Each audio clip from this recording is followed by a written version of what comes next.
Hi there Pisces, thank you for joining me for your weekly forecast for week commencing the 5th of January. If you tuned in last week, you'll know I was talking to you about a potential dilemma or choice that you'd have to make. This choice wouldn't necessarily be all negative or all positive, but it may mean that you're going to have to give something up that in some ways you see some attraction towards. And it's possible that this does have some kind of financial implication.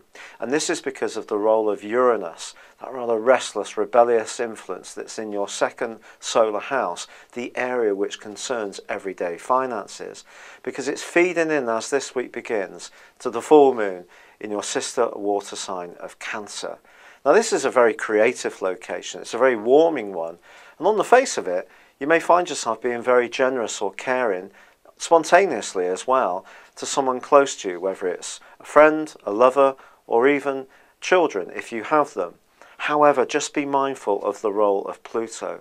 Pluto is right close to the Sun in the first 3 days of this week, and therefore is opposite the Cancerian full moon on Monday.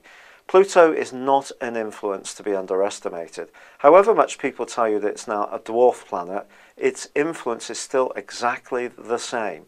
And it is incredible. And it is the planet of hidden things, of power.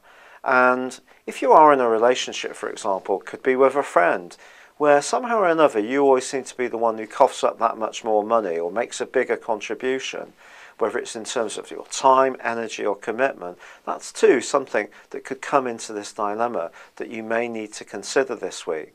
Fortunately, with Mercury and Venus combining in a very sweet area, you could find yourself, if you give yourself the time, having some very insightful thoughts.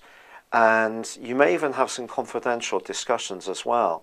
It's also possible that someone from your past is going to come back into your world. Professionally, personally, could be an old flame. You may just think about them, yearn for them, do some searches on social media, but somehow or another you may find yourself connected more strongly to the past by the end of this week. But also the past can help you to unlock a solution to the dilemma that you're feeling at the start of this week, because an old memory, an old influence or an old face could be there to just help guide your moves if you're prepared to let your intuition really guide you. And that always takes a certain amount of trust. Thank you for joining me. Good luck and goodbye for now.